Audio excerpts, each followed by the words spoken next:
Hello, everyone, and welcome to Living One. My name is Olivia, and I am so glad to welcome all of you today. For those of you who don't know, Living One is Carulos's monthly webinar series, now in its 6th year. With guest speakers from around the world, we listen in to how people are bringing their ethics, minds, and lives into alignment with nature for earth and animal liberation and revitalization. Today marks our final session of our first Living One series of 2025. Attending to the more than human world. Over the last 2 months, we've explored the ethics of attention, why it matters when we unhook our minds and attention from human privilege and ground ourselves in the perspectives of animals, plants, rivers, seas, and forests. 6 incisive thinkers have offered thoughtful and practical guidance on how to pay deep and loving attention to animals, plants, and the earth over the course of this series. Thank you all for joining us for another year of rich conversations as we learn how individually and in community we can take the necessary, concrete, timely steps towards a world of peace and wellness for all Earth beings. Our guest today is Freya Mathews. Freya is Emeritus Professor of Environmental Philosophy at Trobe University, Australia. She is the author of over 100 books, articles, and essays in the area of ecological philosophy, including the 1991 classic, The Ecological Self. Her latest book, The Dao of Civilization, A Letter to China, appeared in 2023. In addition to her research activities, she co-manages a private conservation estate in northern Victoria. She is a fellow of the Australian Academy of the Humanities. Before we begin, I'd like to take a moment to acknowledge that we are all currently on various Indigenous lands. I am currently on the ancestral homelands of the Council of the Three Fires, which includes the Ojibwa, Ottawa, and Potawatomi. This land exists also as a place of trade with other Indigenous communities, including the Ho-Chunk, Miami, Menominee, Sauk, and Meskwaki. The Carulo Center for Nonviolence, located on the homelands of the grizzly bear, takelma, dakubetete, coyote, coho salmon, golden eagle, and gray wolf. Finally, we ask that all of us participate with full respect and attention to each other in the spirit of peace and wisdom that Living One seeks to foster. So without further ado, we welcome Izzy Clark and Freya Mathews. Thank you so much, Olivia. And Freya, thank you so much for joining us early in the morning in Australia. And I believe that you have a talk prepared for us, so I'm just going to hand straight over to you without any further ado, so that you enchant us with your wisdom, and we will all attend very carefully. Thank you. Thank you so much, Izzy, and thank you, Olivia and Gay, for inviting me to join you. It's always a real thrill to be part of what's going on at Carolus, because it's a place that holds a really special place in my heart, not only because of the wise teachings that you impart, but because Carolus is a place with a place where you can apply those teachings on the ground amongst animals who are also part of the teaching community. So that helps to make it very special. And I'd like to acknowledge that I'm speaking to you from southeastern Australia in Naarm or Melbourne, on the traditional lands of the Wurundjeri people. And I'd like to pay my respects to Wurundjeri elders, past and present.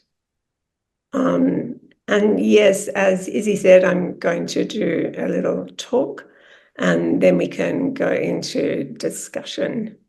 I've dropped part of the title of the talk. It's now just Ways of Knowing, because I thought to go into the theory, theoria, and strategy or synergy was going to be too complicated. So I've just tried to keep it simpler for the purposes of the talk.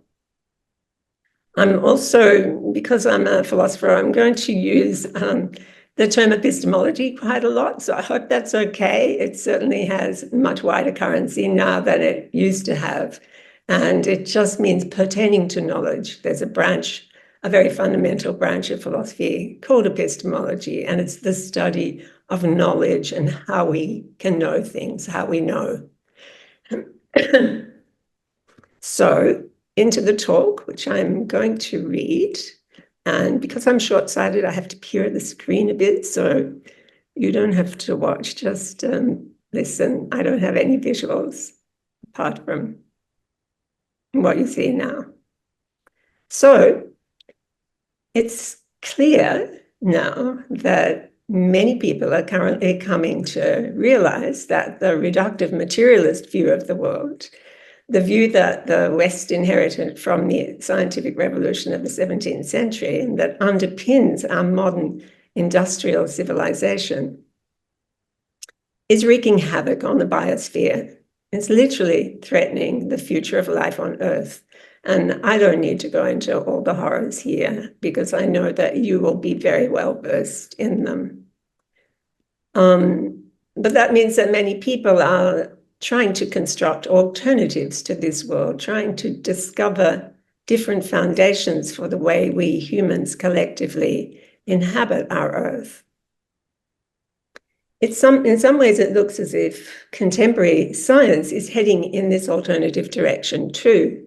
Recent developments in plant and animal sciences are opening windows into whole new worlds of non-human intelligence and consciousness that might help to put paid to the deep anthropocentrism that's been the hallmark of modernity. But is it the case that scientific evidence that the mental lives of animals are no different from our own, at least in morally relevant respects, will in fact lead us to include them as kin in our moral universe? Will scientific findings that plants can learn, remember, and communicate with one another induce us to embrace them as beings as morally considerable in their own way as ourselves? Well, if we rely exclusively on science in its modern Western sense for our understanding of the natural world, then perhaps not. We might instead, I think, continue to have a certain moral blindness to other species because despite the wonder and excitement occasioned by all this new research, nature will still not be emotionally and psychically salient to us. Well, why would I say that? Why might science be powerless on its own to make us truly care for the other than human world? Scientific method requires as its very first rule an attitude of neutrality on the part of the scientist. For the purposes of an experiment, a scientist must step back and adopt the stance of detached observer, setting aside not only her preconceptions, but her own agency and any emotional investment she may have in the phenomenon under investigation. This phenomenon, whether it be a rock or molecule, a mouse, rainforest, or gravitational field, is to become, for the purposes of the inquiry, an object of purely intellectual interest. The scientist's only goal is to perceive this object as it is in itself, undistorted by theoretical projections or personal biases, or indeed by any attempts of the object itself to influence the scientist's representation of it. This stance of detached neutrality is, of course, key to the form of objectivity, which is definitive of scientific knowledge. In many ways, such objectivity and the epistemic stance of neutrality on which it rests is extremely important. It's a rigorous antidote to the bad faith that consists in believing whatever one wishes to believe, in projecting onto the data one's own wishes, biases, or ideological fantasies. In the present political climate of systematic misinformation that prevails in many parts of the world today, the norm of scientific objectivity must be steadfastly defended. At the same time, though, detached neutrality as a basis for knowing cuts us off affectively from the object of our investigations. Such a way of knowing distances us emotionally and psychically from the thing we seek to know. At a psychological level, it enacts, if you like, a subject-object dualism. The knower, as observer, understander, and controller, is situated in an active psychic space, the space of the subject, that contrasts categorically with the merely passive realm of that which is observed, understood, and controlled, the realm of the object. So, regardless of whether or not our investigation shows the object to be endowed with mind, we shall, as knowers, be left psychically removed from it, and hence unmoved by it. For centuries, this objectivist way of knowing led the West to construe nature literally as object, entirely devoid of mind, incapable of engaging intersubjectively with us. The epistemology of science was, in other words, subconsciously translated by scientists into ontology. Into a view of the actual nature of physical reality. Physical reality was understood to be nothing but an elaborate mechanism, ruled not by inherent self-meaning or self-value, but only by cause and effect. Sorry, the light's fading because I'm not moving. I just have to bring it back. Right. Now, happily, this battle paradigm is on the wane as science itself reveals the prevalence of mind in nature. But because the methodology of science remains, the old epistemological attitude of knower to known still psychically frames our collective understanding of the world. It still enacts that old subject-object dualism with its on some level transcends the world. Freya, science in a subtle way captures them. Freya, So there remains, I think, a disconnect between scientific cognition and affect. Yes. Just to ask you, just freezing slightly, if you wouldn't mind just going back to the beginning of that paragraph, because I think we missed a few words there. Oh dear, I'm sorry. I mean, that's all right. Wi-Fi connections are Wi-Fi connections. There's nothing we can do about them. Yeah, no, the connection here, that's why I came into my office. It's very stable here. Okay, so where should I go back to, Izzy? Just to the top of that paragraph. I did have your text up, but I so there remains. Yes, so there remains. Okay, and do shout out if that happens again.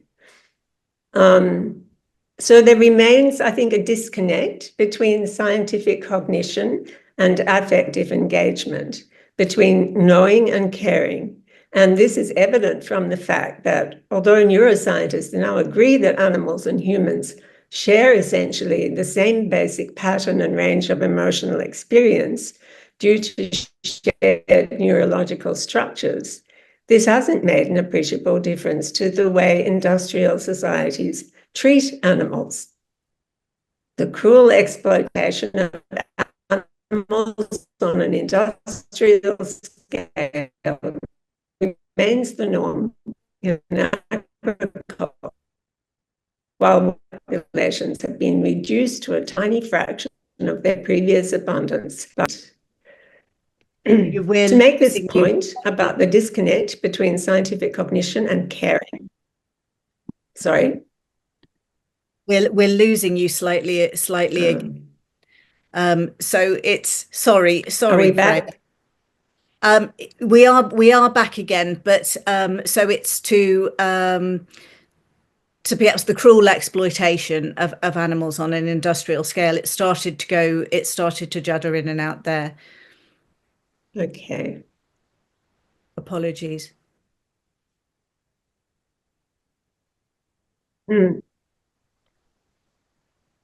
Okay, so in spite of this scientific appreciation of increasing appreciation of, the prevalence of mind in nature, we go on treating the natural world and animals in particular with complete moral indifference, both in agriculture, industry generally, and through our relentless industrial development. To make this point about the disconnect between scientific cognition and caring isn't, of course, to say that individual scientists may not care deeply about the so-called objects of their investigation. This is particularly true of conservation scientists. It's just to say that while it might have been, in some cases, a passion for conservation that drew scientists to study science in the first place, that passion is not part of the actual practice of science itself. Science in itself must remain neutral. And when science is the epistemological foundation for society, that neutrality with respect to the natural world is likely to strongly inflect social attitudes. So, important as science will remain as a tool of economic production and praxis in a world of 7.5 billion people, something more than abstract theoretical understanding might be required. The world might have to matter to us viscerally, psychically, emotionally, and for it to matter to us, we may need to know it in a different way. We may need to complement science with other, more engaged ways of knowing. Well, what other more engaged ways of knowing are there? Let's start with Indigenous ways of knowing. In my own country of Australia, we're lucky to have on hand, as you also do in North America, teachers of supremely engaged ways of knowing, ways that intrinsically lead not only to deep knowledge of one's natural environment, but to a sense of intimacy and connection with it. I'm speaking, of course, about the ways of knowing described by many Aboriginal authorities. As senior lawmen such as Bill Neal, David Mauchly from the far north of Australia emphasised, Aboriginal ways of knowing can't be extricated from feeling. One arrives at this kind of knowledge not by adopting the stance of a detached observation, but by, as Mauchly puts it, walking the land. By this phrase, I interpret Mauchly as saying that we should walk the land not merely in a literal sense, but in a paradigm-shifting epistemological sense as well. Rather than stepping back from the land as a scientific observer does, we have to step into it. We have to actively address it and engage with it communicatively as a collaborator who can join forces with us in shared projects. Such collaboration will certainly require powers of observation on our part, attentiveness both to the ecological minutiae all around us and to larger shifting patterns of circumstance and meaning.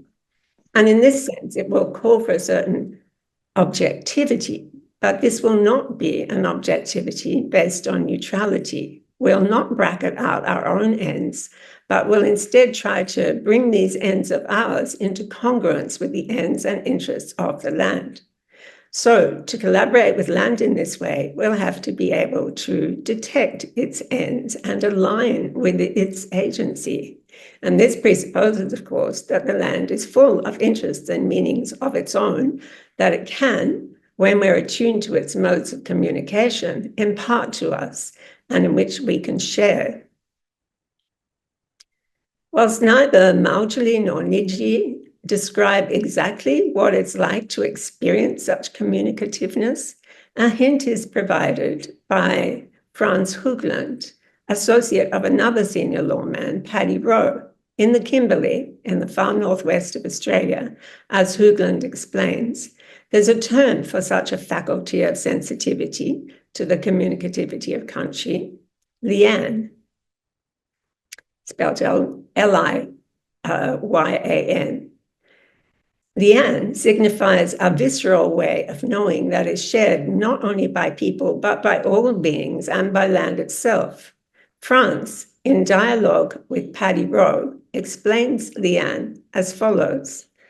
And I have to insert here that I love this quote so much. I have quoted it so many times. I feel almost a bit embarrassed about quoting it again, but far more than I've ever quoted Marx or Spinoza or Kant or anyone. This testimony really, really gets to my heart. So Franz says in dialogue with Paddy Rowe, in order to experience this feeling, we have to walk the land. At a certain time for everybody, the land will take over. The land will take that person. You think you're following something, but the land is actually pulling you. When the land starts pulling you, you're not even aware you're walking. You're off, you're gone.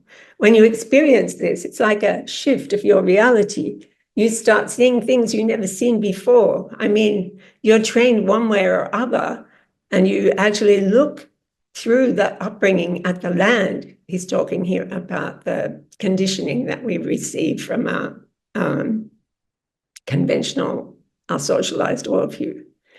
And all of a sudden, that way of seeing doesn't fit anything.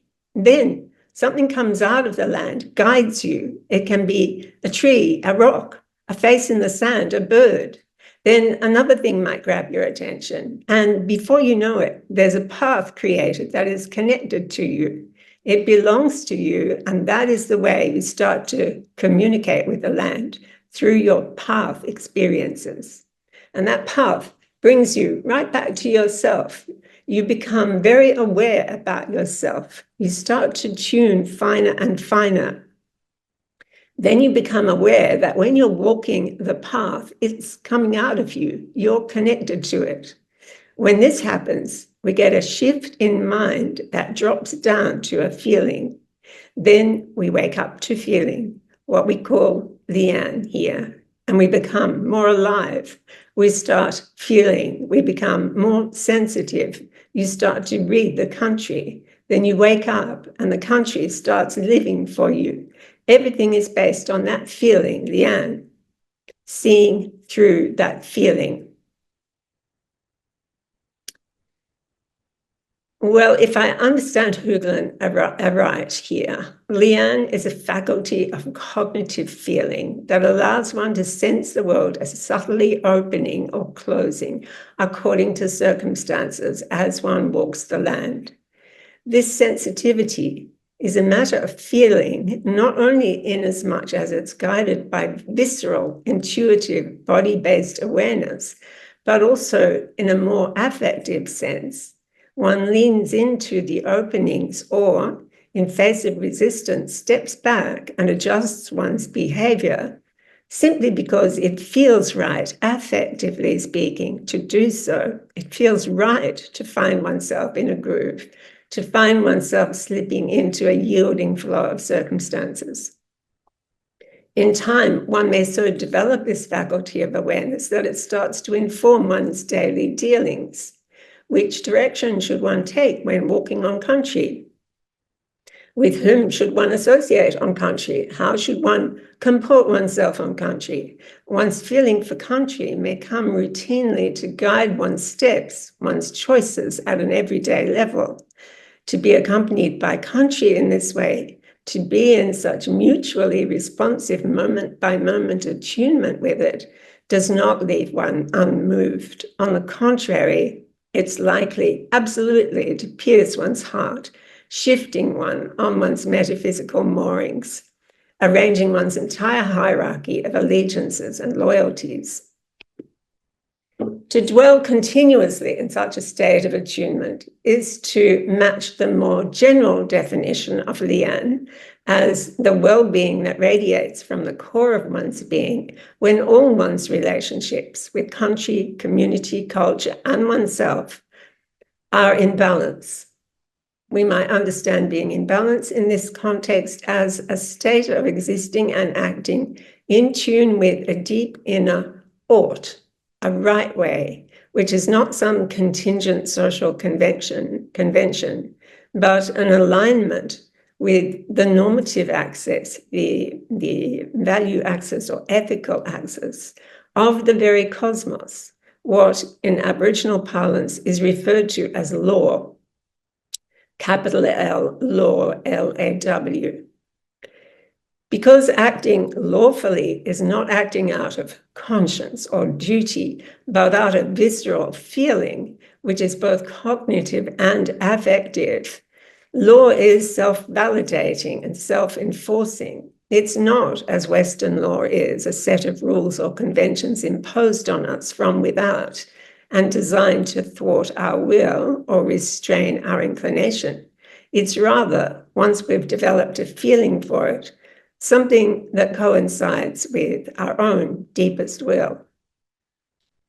My colleague, Sandra Wool-Torton, and her Aboriginal colleagues summarize Leanne as follows, quote, "It's our moral compass, our intuition, which guides us through life.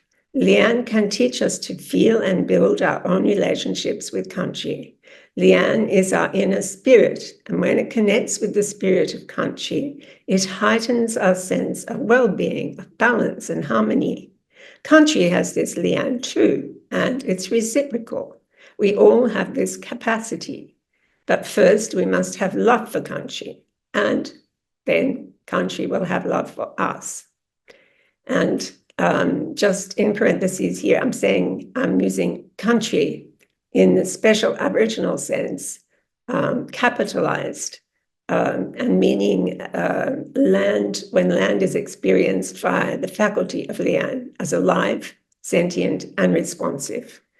So that word country with a capital C has entered general parlance here in Australia now. It's a special Aboriginal understanding of land, which is gaining much wider currency here.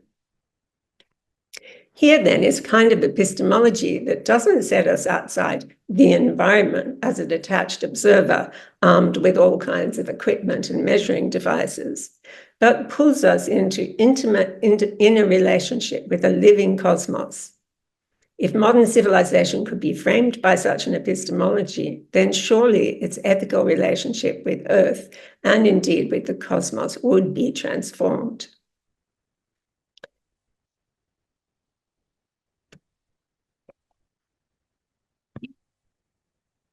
But you may well be wondering, how might those of us who are not Indigenous and who have been broadly socialized into the modern scientific worldview begin to cultivate this kind of sensibility? Well, one place to begin might be to adopt tentatively and, as it were, experimentally, the Indigenous assumption that matter is not merely brute and blind, but is inherently imbued with life and mind of its own, that the cosmos at large is, like country in the Indigenous sense, alive, sentient, and potentially responsive to us. Then we might simply go ahead and address it as such, by way of some kind of communicative overture, and see what happens. How might we do this? Well, again, we might look to Indigenous cultures for clues. We'll notice that this kind of address seems to be basically what Indigenous people mean by ceremony, where ceremony is not a once-a-week thing like going to church, for example, in Western societies, but is interlaced with daily life. So, in an Aboriginal context, whenever one returns to country, one calls out to let it know who one is and who one's companions are. Whenever one sets up camp, there are rituals concerning who should sleep where and who should face in which direction, so that everything should be aligned with country. If one wants to hunt or fish, one might call out to the ancestors to send some catch. When burning country for regenerative purposes, one starts with opening ceremonies and stays in close communion with the atmosphere, the elements, and wildlife throughout the process to ensure that the burning goes smoothly and safely. Ceremony is a currency of daily exchange between people and the living cosmos. So why not use ceremony? Not Indigenous people's ceremonies, of course, but ceremonies of our own devising. Ceremony is not in itself an Indigenous thing, after all. It's figured in religions and sacred activities in all societies. And here in Australia, Aboriginal people are always urging whitefellas to create their own ceremonies for talking to country. So Let's do it.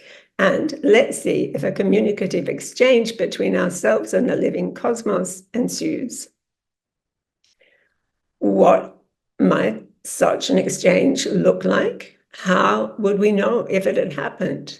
Well, there are probably many answers to this question, but one that I can suggest from my own experience is this. When we are on country and have attuned to it by walking it in Paddy Rowe's sense, which implies undivided and sympathetic attentiveness to everything that's going on around us, then at a certain point, let's offer an invocation. By invocation, I mean some kind of ceremonial address couched in a poetic or narrative, but not necessarily verbal, frame of reference. Let's not be importunate, and start off by asking for things, as prayer often does in theistic traditions, but let's just keep it companionable. We might offer a greeting, perhaps quite casual, but nevertheless imbued with deep feeling. Perhaps there will be a response, though we have no right or reason to expect one. And it's enough anyway that we simply open our hearts to country through devoted attentiveness. But still, there might be a response. And we'll recognize it as a response because it will take the form of a salient conjunction of circumstances in our vicinity, a conjunction of circumstances that seems clearly to reference the story or poetic meaning that was conveyed by our invocation. It might be a rainbow or a shooting star or a visitation by a bird or a butterfly, or the sudden coming into focus of something half hidden on the ground that strikingly references the meaning conveyed by the invocation. I like to call this phenomenon ontopoetics. It's akin to Jung's synchronicity and to the omens and signs encountered in old religions and to manifestations of dreamings in Aboriginal cosmology. But the term ontopoetics is intended to refer specifically to instances of communicative exchange between humans and cosmos as a result of invocation, ceremonial type invocation. And from my own experience and from my experience of being part of a team that runs a course each year at Schumacher College in the UK that invites participants to experiment with this kind of practice for themselves, ontopoetics is real. It's a real phenomenon. And I don't have time to tell you about that course right now or my own experiences of ontopoetics, but we can follow this up in question time if you'd like.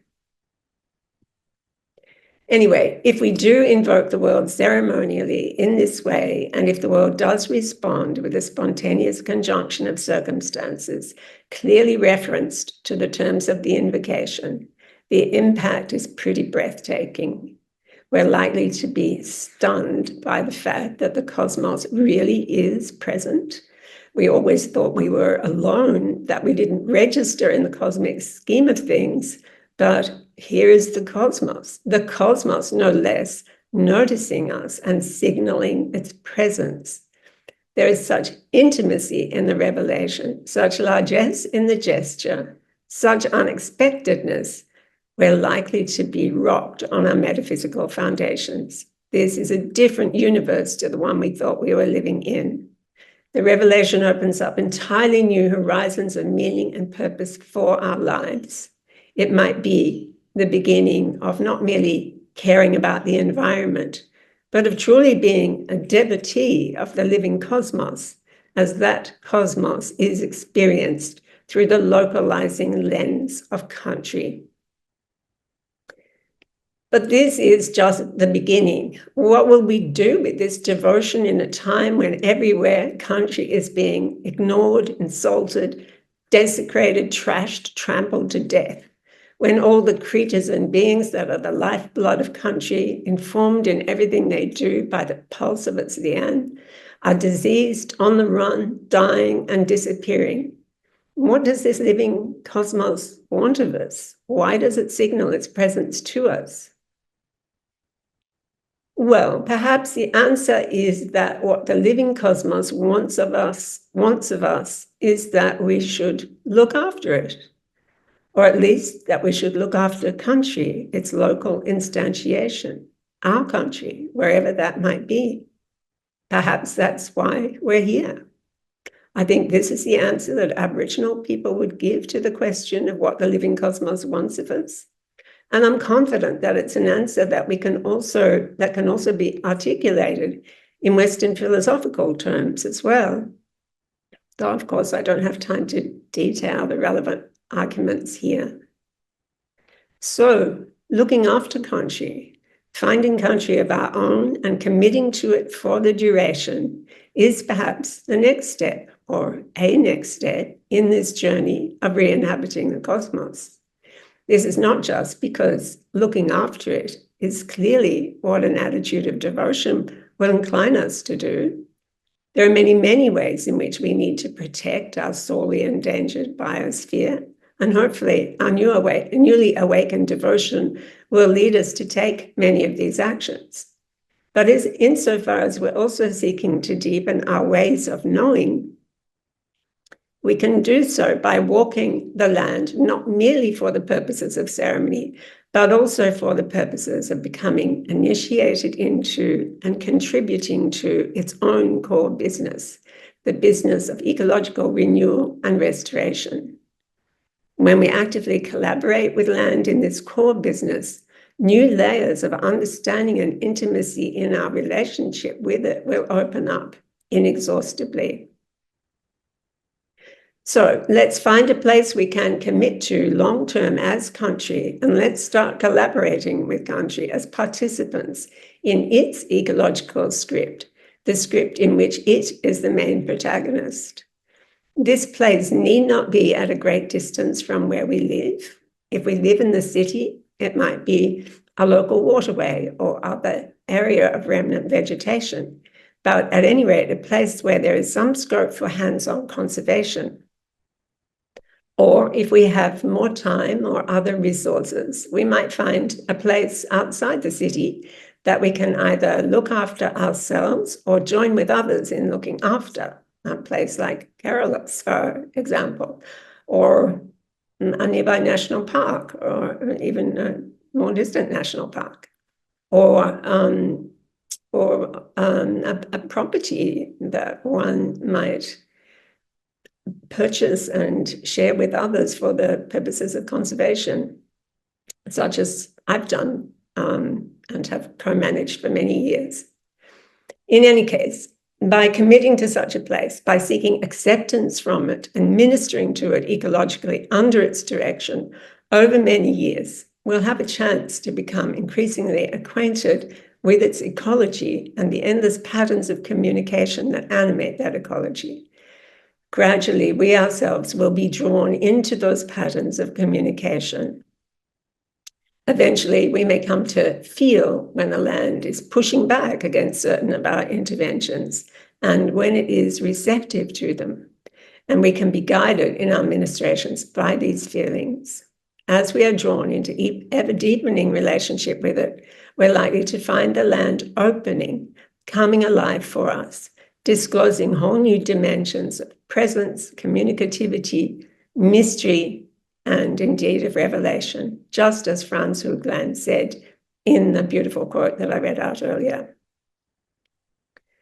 So from starting out as mere observers or occasional visitors looking on from the outside at the world, looking in from the outside at the world, we will have become insiders, busy participants in the inner life of country, busy initiates into the local and into the living cosmos.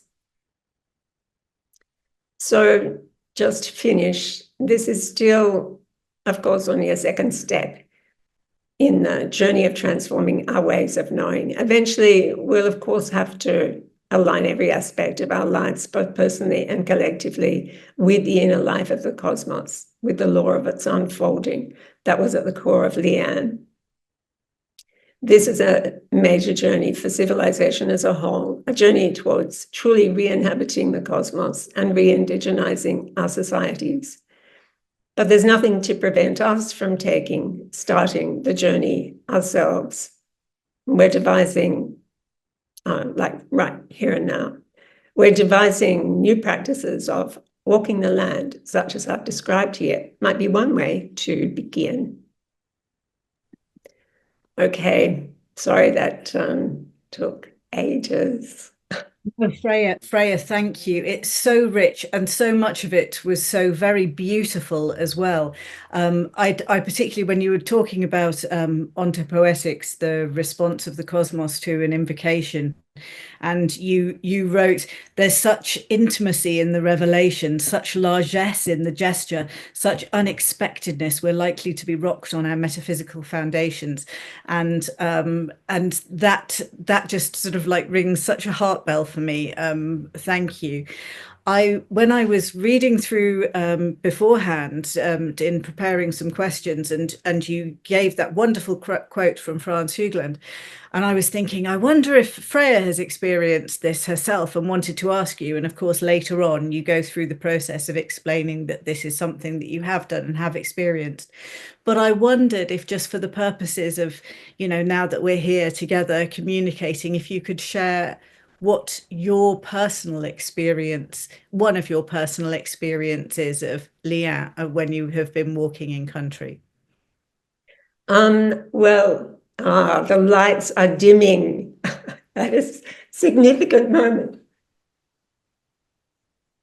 Okay. I have this strange kind of sense of taboo around sharing my own ontopoetic experiences. I don't think I'm just being precious about it. It just feels it's part of that visceral thing for me. It's like when you feel as if the cosmos has been present to you in a way that is really, it really is so stunning, because it's as if it's just for you within that moment. The universe exists under this mythic aspect just for you, So when these things have happened to me, or I feel that they have happened to me, I am so smitten, and I feel such incredible intimacy with this larger, what can we call it? When we say cosmos, we think of what we see through telescopes, but it's not that, that's only one aspect of it. So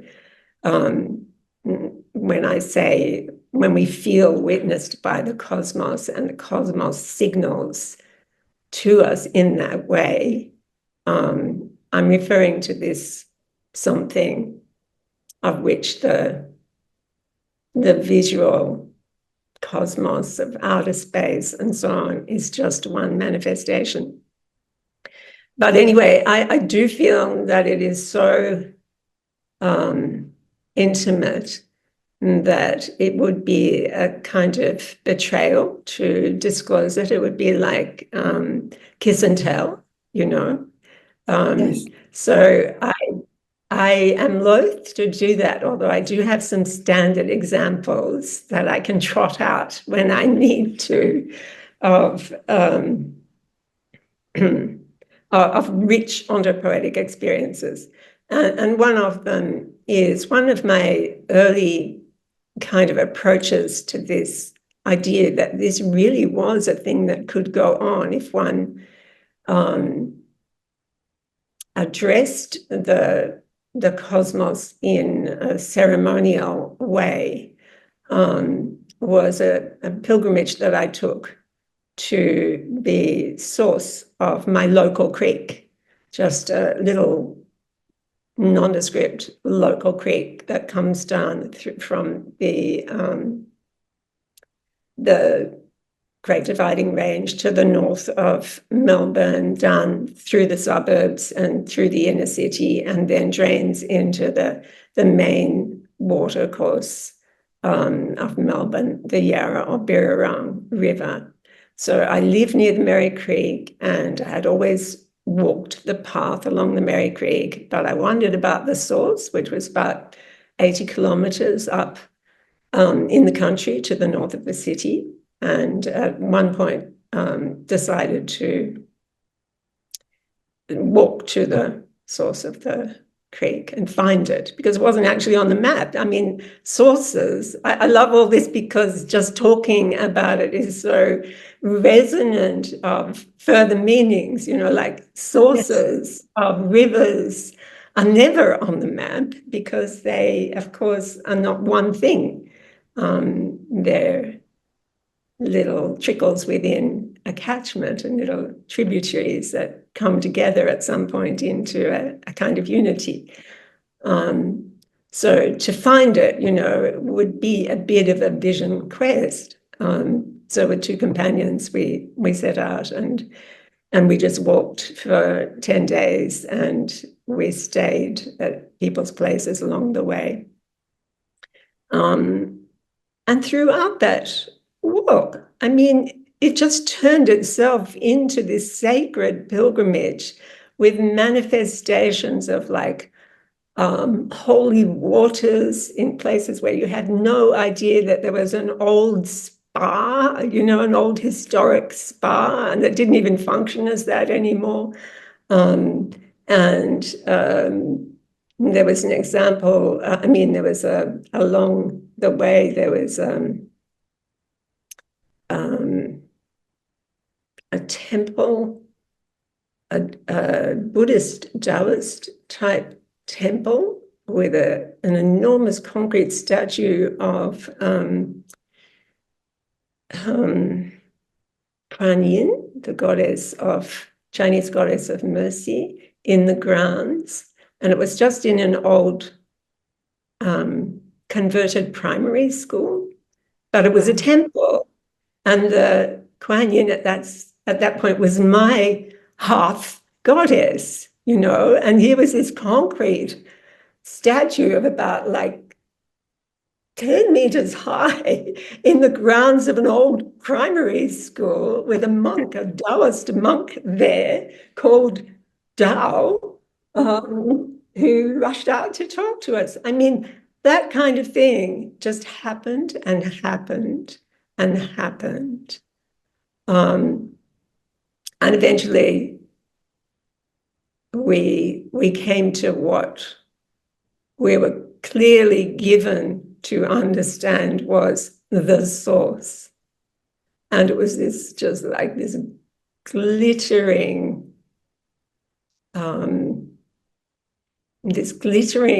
spectacle of a hidden lake, which again wasn't on any maps, and you couldn't get to it. It was on private property and whatnot. And the whole thing was just so mythical and ravishing that you would be a hard-hearted person to be skeptical about it all. So I guess that's part of what of my own experience. But I've had many other experiences, including an experience. One of the most powerful experiences I've had was in the outback in WA, Western Australia. Before I had ever read that quote by Franz Hookland, and I had been spending a lot of time on my own out there, wandering around in complete outback, the only person under the whole sky, in this really archaic landscape. And that pulling thing started to happen. And I just had to go with it. And a lot more unfolded from there. And I'll never talk about that. It's like the Eleusinian mysteries, where all the initiates into the Eleusinian mysteries were never allowed to talk about what went on there. And they never did, not on the record anyway. But when I read that quote from Franz, I thought, oh, yes, so that's what it was, So Yes, it's like we have a lacuna in our hermeneutics that has to be filled by knowledge from other cultures, because we've lost those understandings in so many that's right. Yes. American paradigms. Yes, But I don't think there's a word for Leanne. I really can't find a word in English for Leanne. Resonance maybe has some of it, but it doesn't have the same richness and depth and No. communication. No, and the whole phenomenology of it, like what these experiences are like. I can't think of anything in English that really comes near to that. I wonder if duende in Spanish maybe has something of that kind of idea, as well as the many other meanings that duende has. The feeling between the flamenco music and the person Yeah, here. maybe. Might be something there. I was going to ask you, when I was a child, my mother used to, you know, we were sort of we entertained ourselves most. I mean, I was sort of an only child, but so I spent my childhood wandering around with animals. But when my mother decided to sort of entertain myself and my cousin, we'd go on magical mystery tours around Dartmoor. And it was that sense of just, we get to a junction and just be pulled and just be pulled. And she had sort of quite a sort of child mind, but I think that as a child, whatever culture one socialized into, perhaps as a child, most of us are receptive, even if we don't have the sort of, the terms to put these experiences in. Absolutely. And Aboriginal people would all say that, that it's just that everybody has this faculty. Everybody has the latent faculty of Leanne, but clearly in the case of modern Western type societies, it's socialized out of us. But children obviously find their own ways of exploring the world in that way, on that level, until it's socialized out of them. Freya, this is Gay. I don't mean to interrupt, but it just occurred to me, have you ever had an experience of resisting Leanne?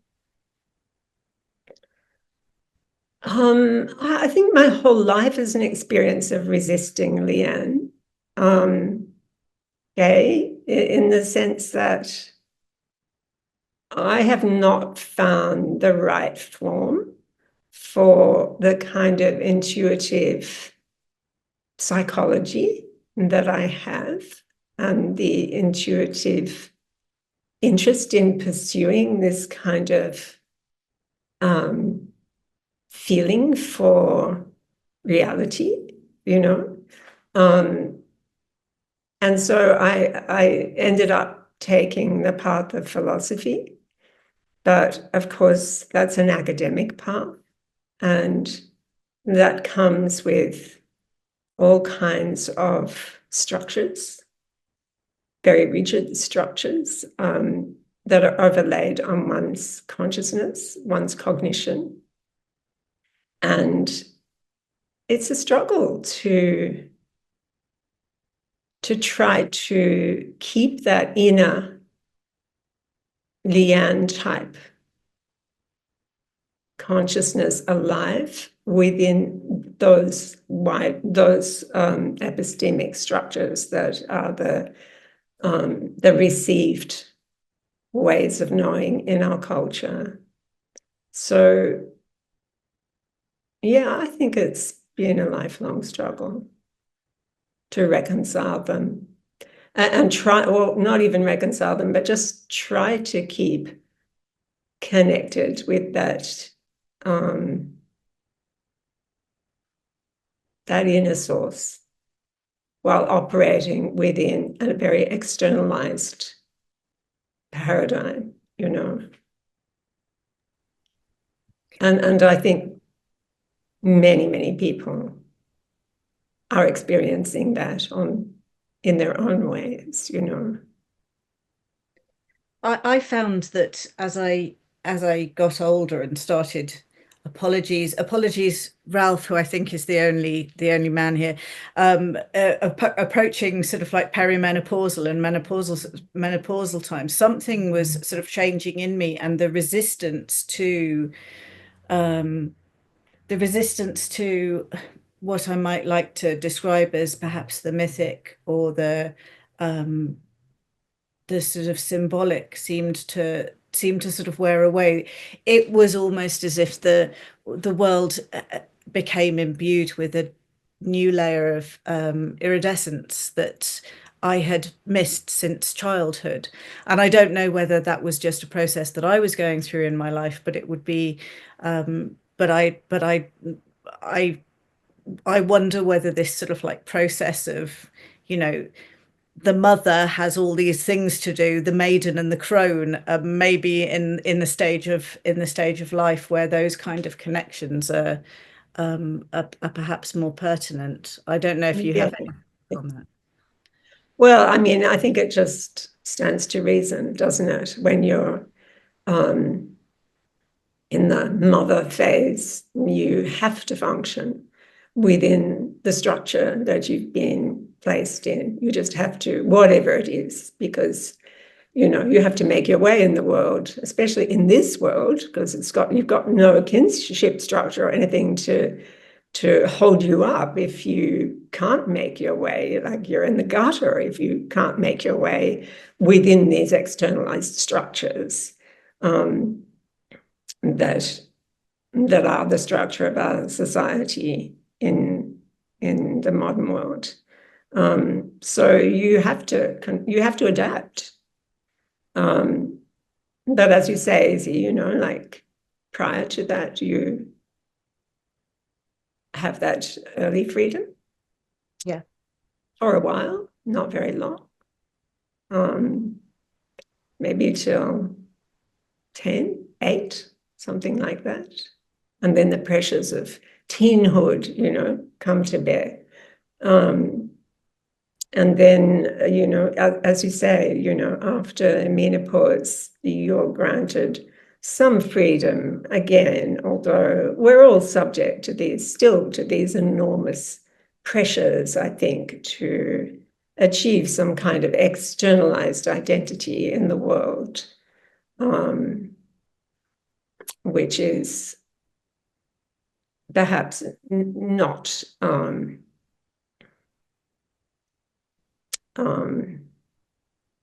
not that consistent with remaining attuned to this inner sense of connection with something that is not interested in those externalized images of or templates of social identity and social success and so on.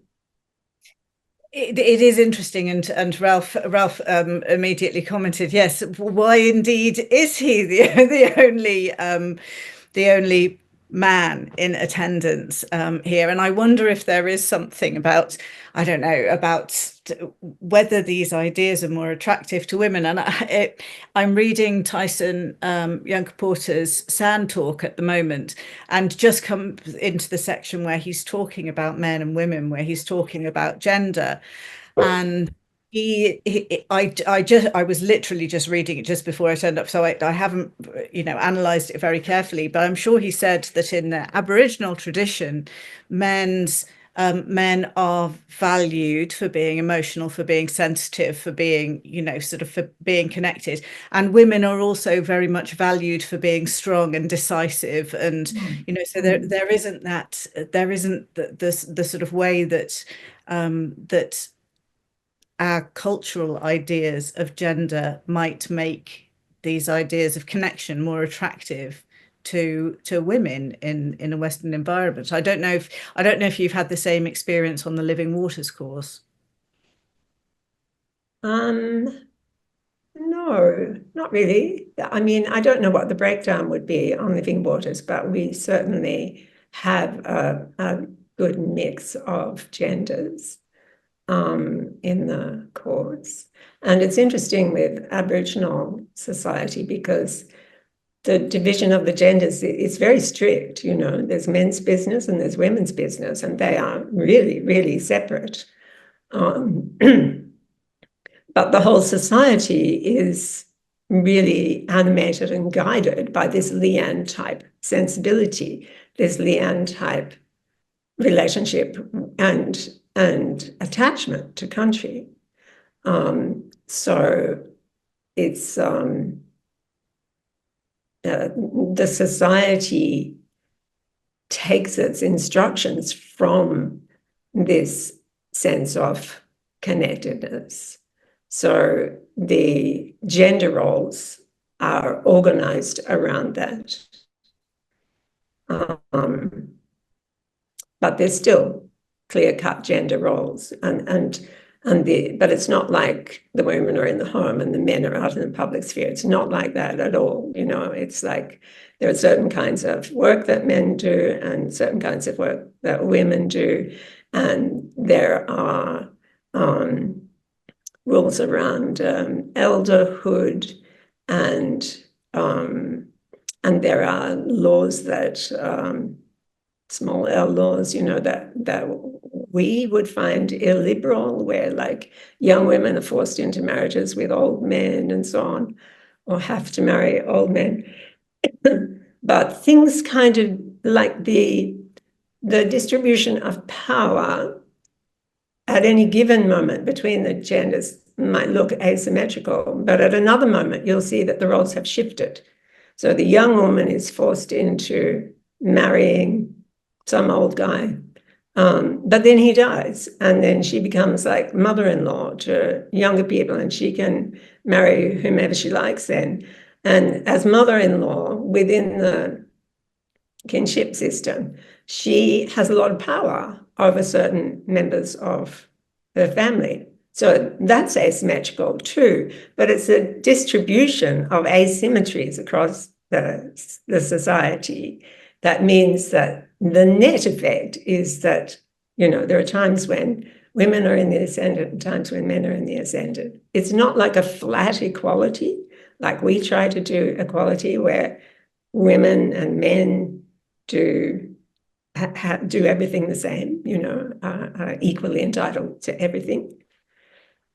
So that's interesting as well. That he also quotes a sort of figure. I think this is from sort of 2017 or something, whenever the book was published. But of the world's wealth, he says 90% of the world's wealth is owned by men, while 2/3 of the world's work is done by women.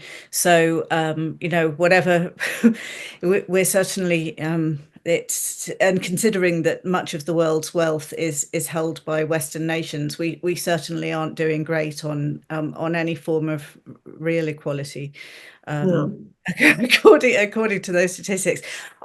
There was one thing I wanted to clarify before I sort of totally open it up to people to ask questions, which was when you talked about looking after land, and I was wondering, is this more of the idea of stewardship than dominion? But later you were talking about this looking after as being, you're very much guided by the land. So you're not as a steward in the idea of that sort of like biblical idea of stewardship.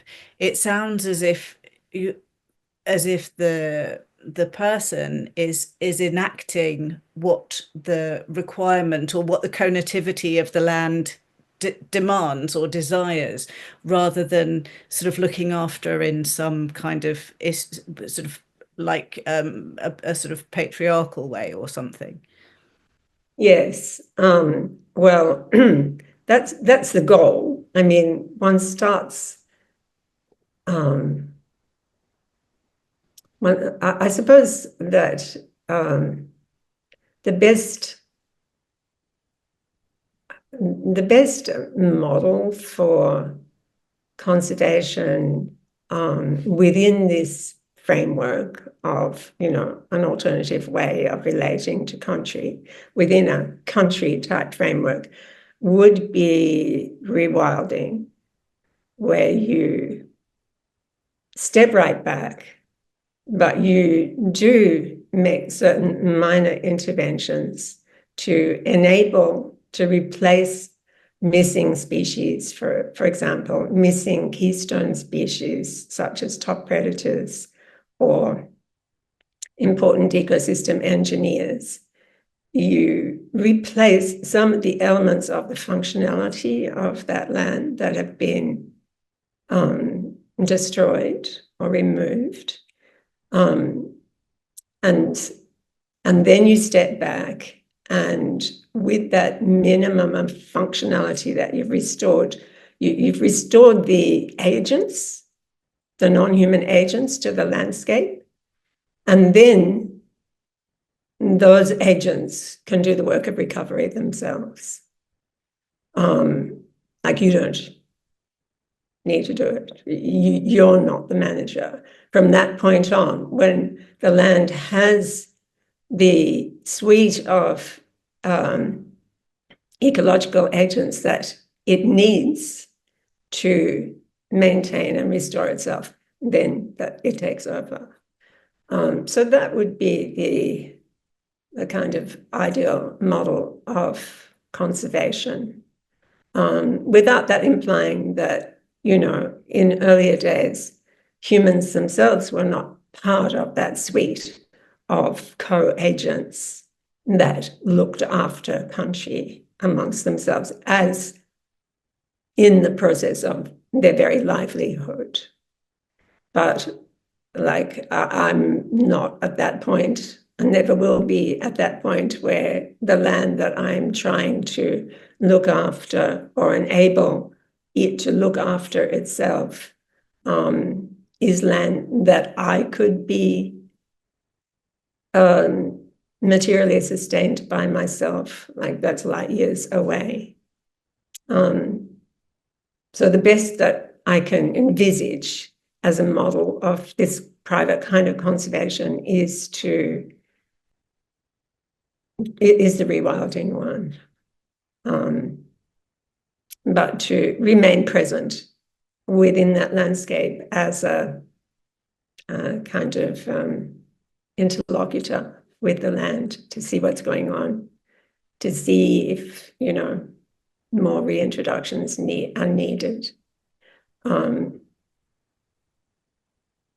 which they continually are.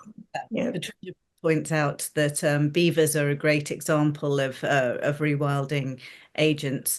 They've recently brought in a family of beavers to the wildlife trust that I volunteer for, the conservation organisation. It's difficult with legislation, though, of course, because the beavers, I mean, they're in quite a large area. It's not like a cage, but it still has something of the feeling of being a sort of posh zoo. I think the idea is that people will see what beavers can do, and so they act as ambassadors. Yeah. And they are the classic keystone ecosystem engineer, the beaver. But of course, many, many, many species are turning out to have those keystone kind of engineering roles within ecosystems.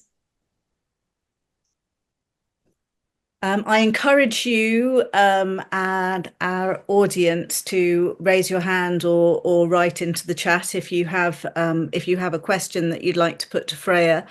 I was going to mention I think in the Dao of Civilization, you take a stance of panpsychism, and I wanted to try and understand. Our last speaker, Eric Jamper Anderson, was talking about animism, and are these syllogisms, or do they mean different things? Oh, you're breaking up, Izzy, Oh, but sorry. I got the gist of what you were saying. They're a bit different. I mean, animism, panpsychism is more of a kind of philosophical articulation of the idea that the world is alive and sentient and possibly responsive, although that's not by any means part of like regular philosophical panpsychism. So in philosophy, I mean, panpsychism used to be just completely scorned as a position of no credibility, but in recent years it's become much more respectable as within the philosophy of consciousness. I mean, there are now lots of philosophers of consciousness saying, well, we can't actually explain the enigma of the emergence of consciousness in the course of evolution, that really self-realizing mechanisms could have evolved biologically without the need to be accompanied by this inner kind of subjectivity, this inner kind of world of consciousness. So there are quite a few panpsychist philosophers now who just say, no, consciousness of some kind must be innate to physicality per se. But, they are now happily raising all kinds of questions of justification and objections and replies to objections and lining it all up with the scientific detail and so on, and all having a wonderful time with panpsychism as a theory. And animism doesn't do that. Animism is more like a belief system, a practice. It's part of many traditional cultures, and pagans, neo-pagans have adopted it and practice it. It's more like a broad belief system. But because I'm placed within philosophy, I have tried to provide some account of that view of reality in philosophical terms.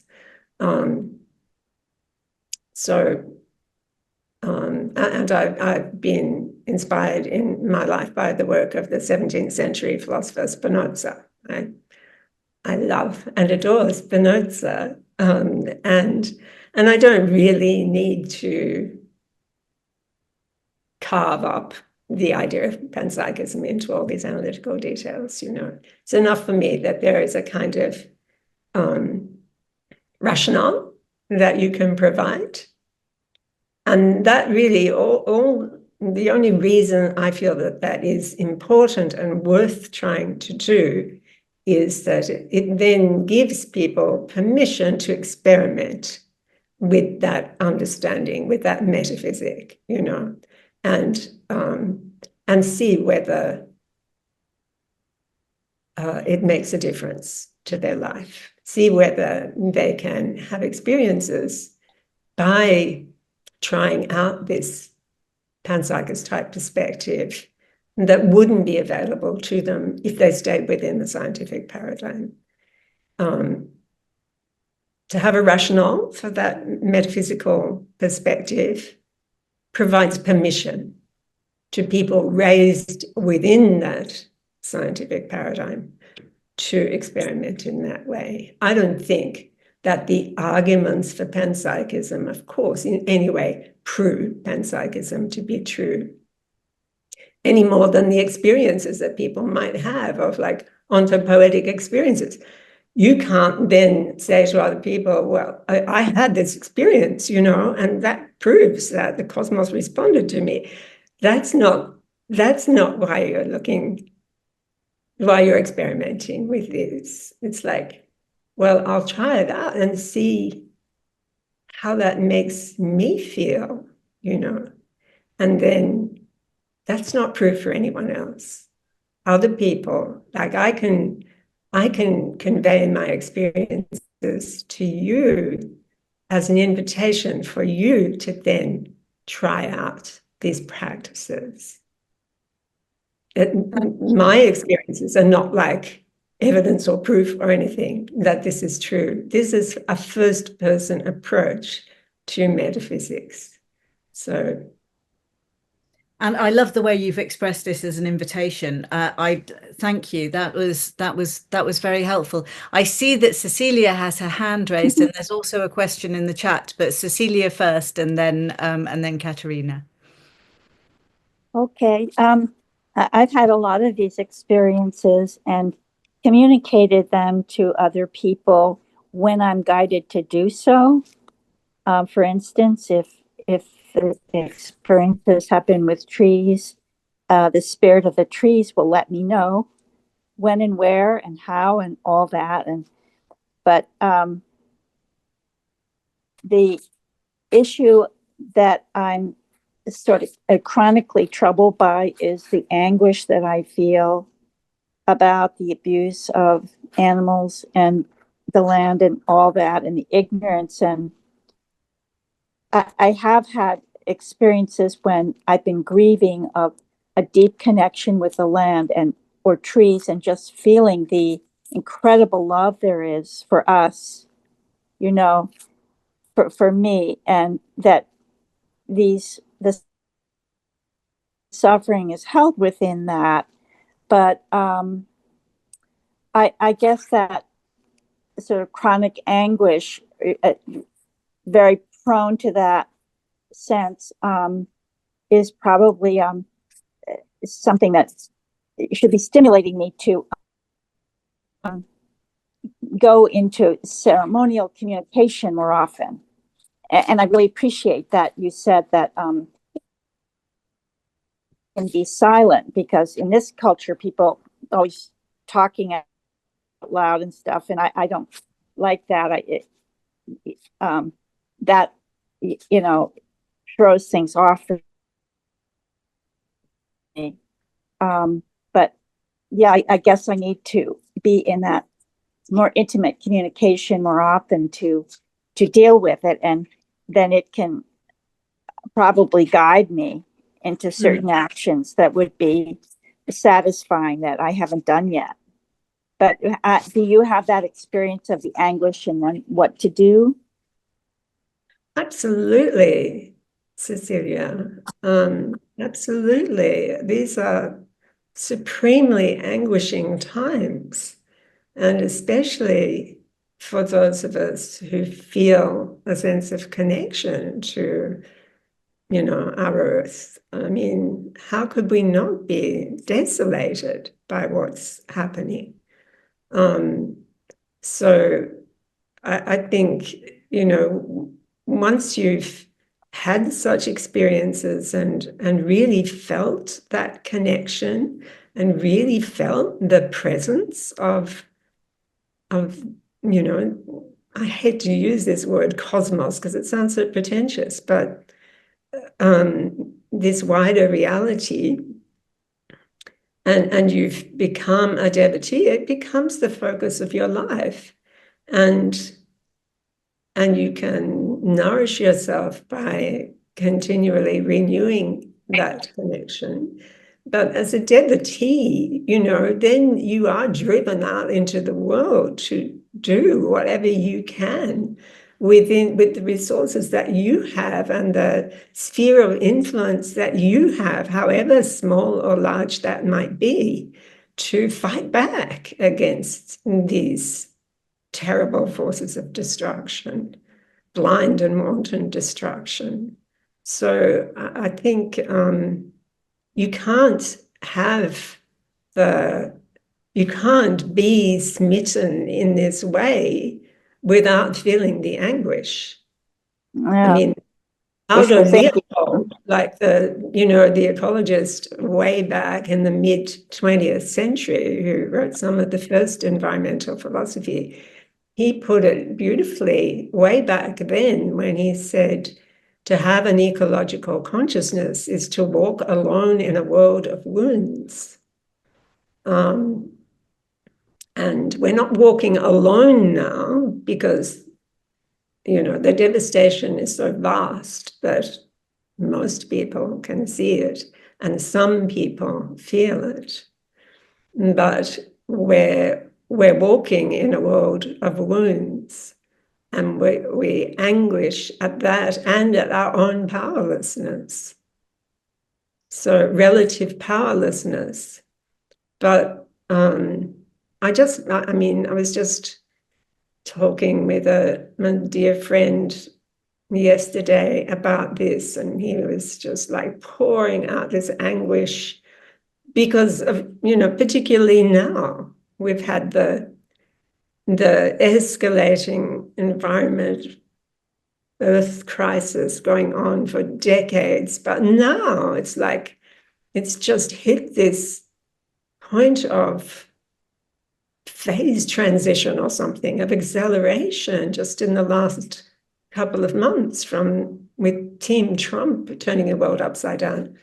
So he was pouring out his anguish, which I share, and I'm sure everybody, here shares. And I hadn't thought of this before, but it just came to me in the moment. And I said to him, well, look, I agree that we are powerless, and probably we've always been powerless. Probably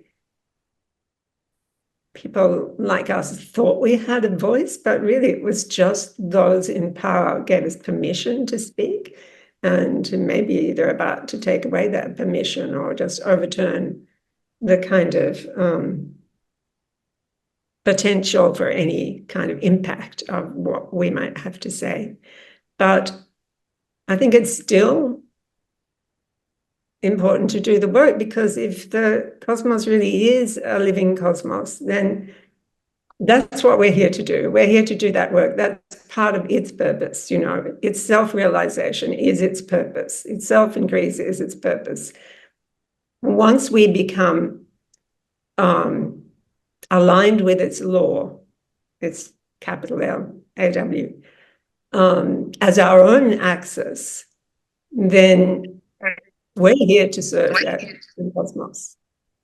And we're like little antibodies in its bloodstream. And there's a huge pathogens coming in from outside, huge pathogens, just huge vectors of disease are coming into the living system. And we're these little antibodies. So this is what we're here to do. We're here to attack these pathogens as best we can. We have no idea whether we can be successful, but this is what we are. We are those antibodies. This is what we do, So that's where I stand on that at the moment, just like, I have to keep doing this, no matter how hopeless and useless it might seem to be, because I'm an antibody in the bloodstream of the living cosmos, Thank you, Freya. Thanks. So, Katerina, did you want to read out your question? Yes, thank you. I can do that. I read your book, The Ecological Self, because I bought it and because I'm writing an essay for my ecotherapy training. So, and I didn't know you were going to be here on this series. So it's kind of interesting coincidence. So I'm coming from the psychological, psychotherapeutic space. And when you were talking, I was sitting here thinking about the attachment theory and how, because I have a relationship with land. So I can look at it as an insecure relationship or secure attachment, and I'm thinking many people have rather avoidant or insecure or even disorganized attachment with land. And I left a marriage where I had so I grew up and had very bad parents, and I think I was saved by my relationship with ecology and animals and nature. And then when I married, I stayed on a farm in a beautiful nature reserve for 20 years. And the process of leaving my husband was done and easy, but leaving the land was devastating to me.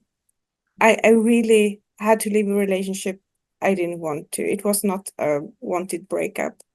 And I mourned. But I also have a hard time going back because it's an ended relationship.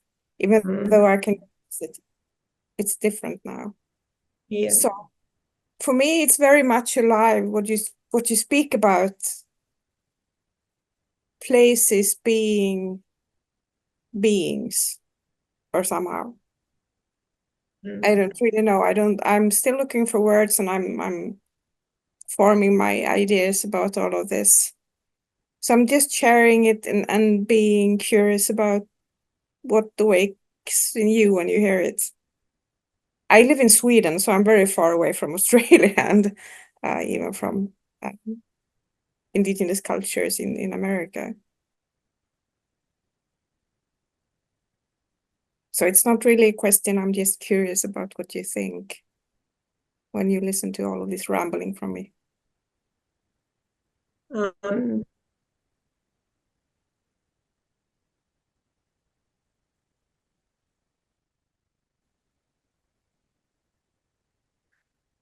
Well, you were breaking up a bit there. Can you hear me okay?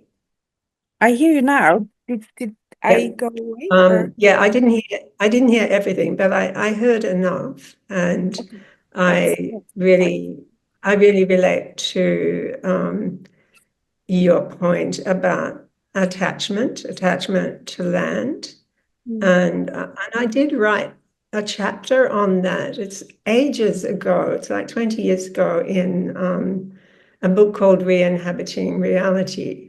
But I did a kind of interpretation of a story. I won't be able to remember it all now because I haven't looked at it for ages, but a story by the early 20th century American author Sarah Orne Jewett. And it was a story about a little girl called Sylvie, who, just as you described in relation to yourself,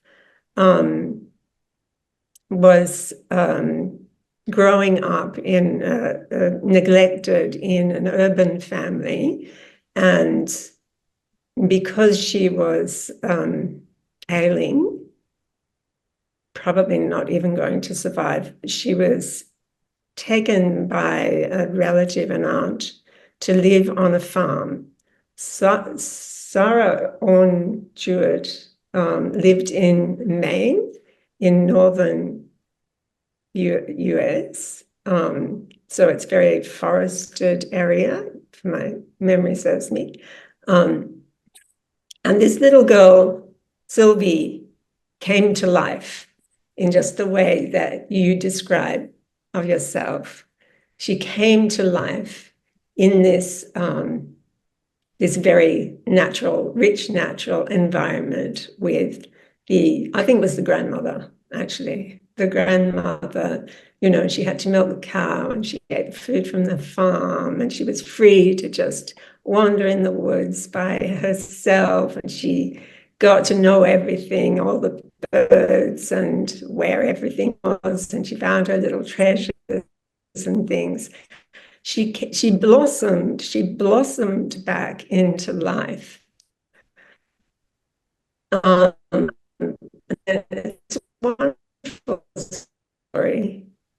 I haven't got time to tell you the whole story of how, at a certain point, she has to make a choice between a young man who comes into this environment and notices her. And it's the first time she's been noticed by another person, in her life. And a glamorous young man from the city, but he's an ornithologist and he's looking for a specimen of the great white heron. And she knows where the great white heron lives because she's climbed all the trees. She knows, the world of the treetops. And she wants his approval. She wants, the glow that comes from being noticed by this young man. And so she has to decide whether or not to disclose the home of the white heron to this young man. So it's a fabulous story in terms of what we have to sacrifice to become part of modernity. But in that chapter, in Re-Inhabiting Reality, I did an interpretation of it, a kind of psychoanalytical interpretation of it in terms of like object relations theory and how she had no object relations in her early childhood. She couldn't attach to any humans, but when she moved to the country, that land, that place became her object, her primary object relation. And that was enough, more than enough for her flourishing. So the interpretation kind of goes forward from there. So that's something that I can offer, although I forget Thank you. all the details, but it's looking at gender identity and so on through that lens of object relations theory. Yeah, thank you so much. I'm already thinking ahead and wanting to dive in more to stuff. So thank you. Thank you so much, Katerina. I don't know if anyone else has any final questions, or Freya, if there's anything that you'd like to say to wrap things off, the thing that you would like to leave us with. Me? Yes, if there's anything that you'd particularly like to leave us with.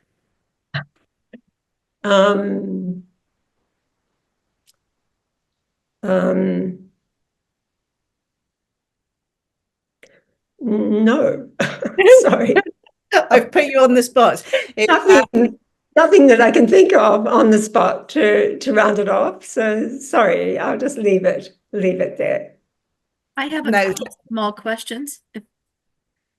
Pardon? I have a couple small questions to say. Sure. Thank you so much. So wonderful. It goes back to the beginning of your talking, what does the cosmos want? And then it has to do with restoration and, ecological, how we do. And I think it's, and I think you already said this, but it struck me about, so that is often lacking. It's not what we want, but what the cosmos wants. And I think there's a real subtlety to that, in the sense of, I want my creek happy and healthy, and the sage to come back. And I'm just giving kind of a cartoon example, and the sense of to be quieter and more silent about it and less sort of intruding. And it seems to me that there is a helping kinds of things, but in a sense, it's like, it's the healing of the body has so much power when it is supported with nutrients, things like that, but also just in the sense of I guess I could just call it human contraction, allowing the space for healing and allowing that expression. And again, it's not necessarily passive, but just to be, for me, I'm speaking of myself, just to be very mindful of the power of natural healing. And really doing everything that we can individually to to not be an impediment in that way. And then the other thing, which I don't know if it's related or not, this is, like I said, these are more like comments, when you were talking about to be out, to take care of if you're in a city, to take care of or help, bring the bay back into health or something. And I immediately also flashed on the land underneath the country underneath the sidewalk. There's land and there's life under there. And so for us not to be fooled by the fact that, that that's not the land or the cosmos underneath that's trying to come out. And then I guess this mainly beautiful. It was just beautiful. And I just was reminded about, the listening you brought up that, Vine Deloria is a Sioux Indian. He wrote a book called We Talk, You Listen. And that's very much, I feel like my experience here is particularly with the big oaks. It's kind of when I was growing up, oaks, the oak trees. I felt like there's this notion of just listen. We talk, you listen. So I think that was really, you said something like that, but I just wanted to bring that in. Well, I mean, apropos of your point about how active or not we should be in relation to the healing, earth repair, earth healing. I've really struggled with that too, because, like I have, as well as being influenced by Aboriginal thinking here in Australia, I'm very influenced, as you know, Gabe, by Taoism, the indigenous tradition of China, and particularly that notion of Wu Wei in Chinese,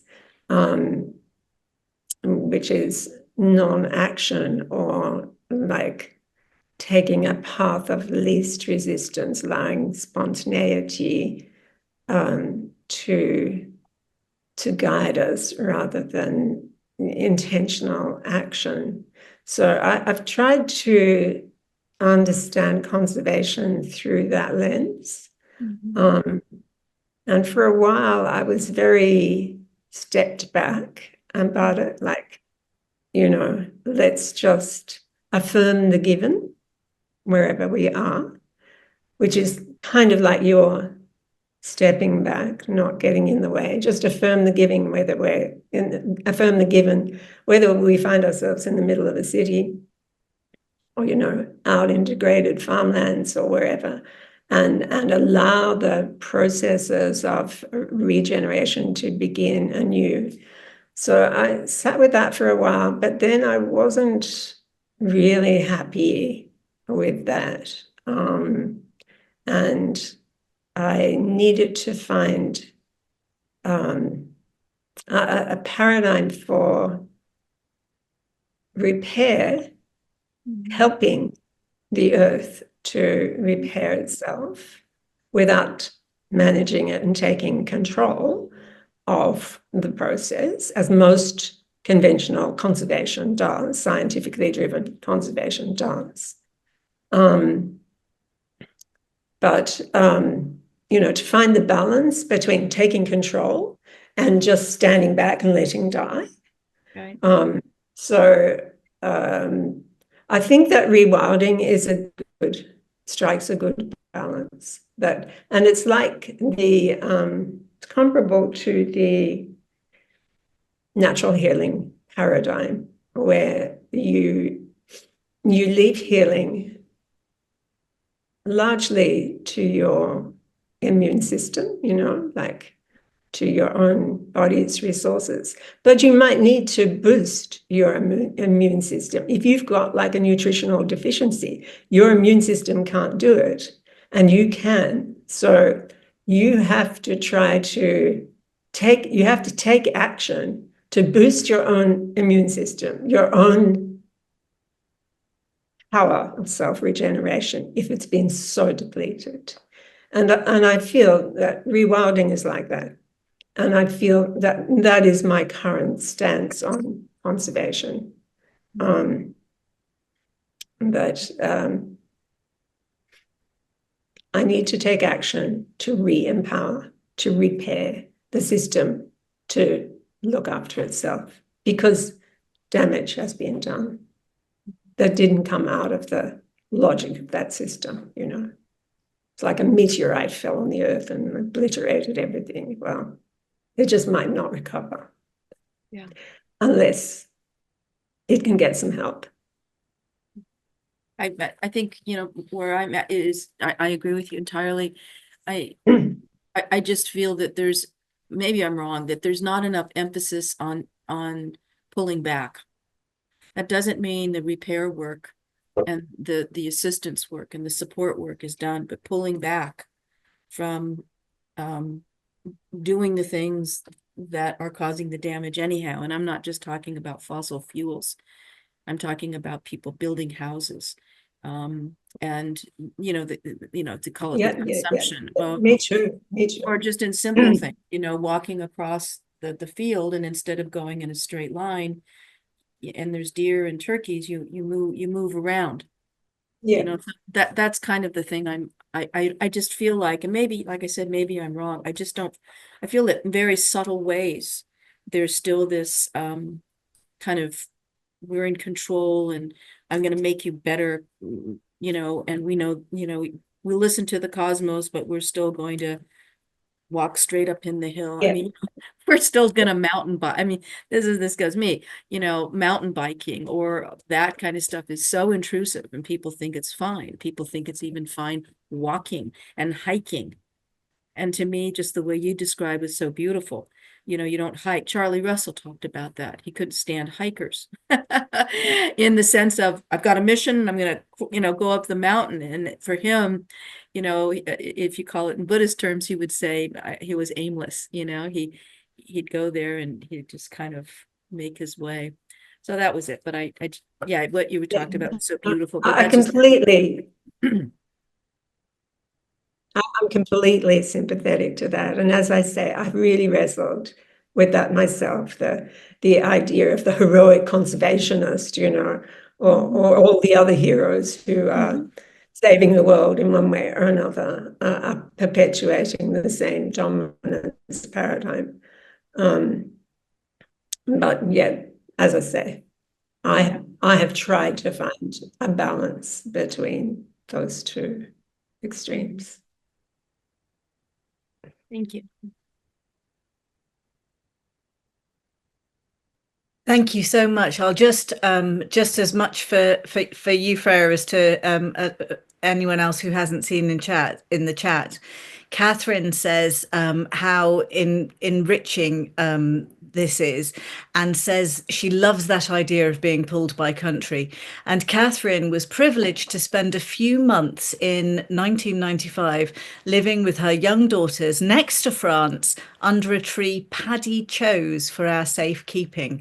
So that truly must have been an incredible and foundational experience, Catherine, and thank you so much for sharing it with us. Freya, I want to thank you from the bottom of my heart for your presence and for your wisdom and for such a wonderful and enriching talk.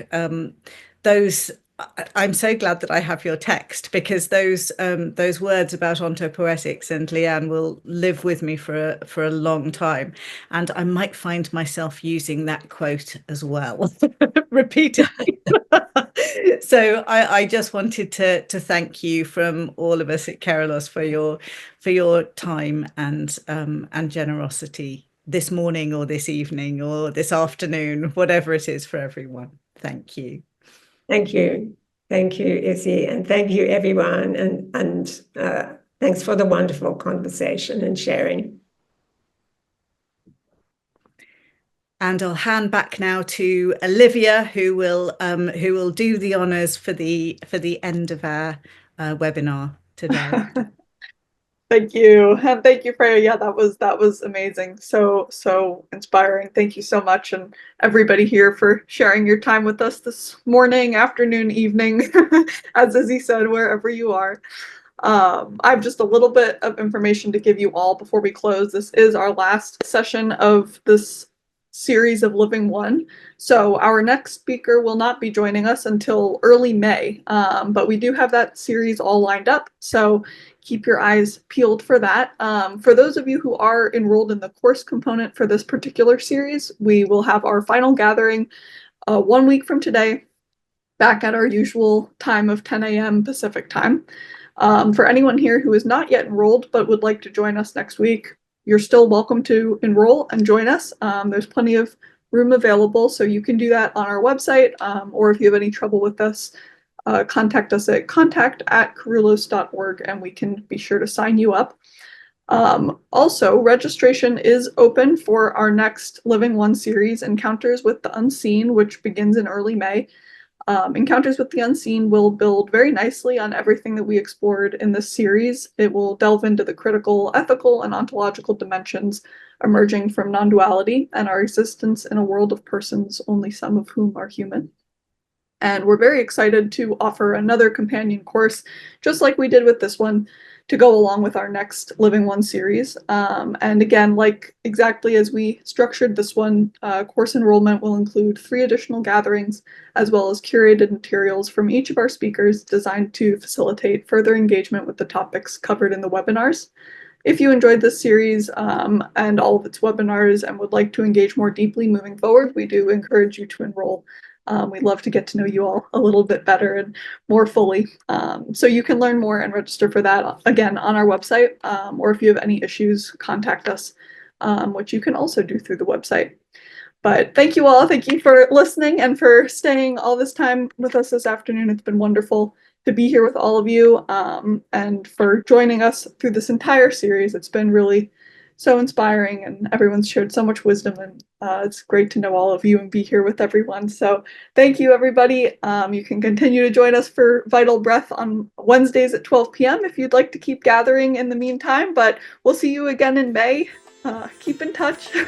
Lots of love to everybody, and thank you so much, Freya.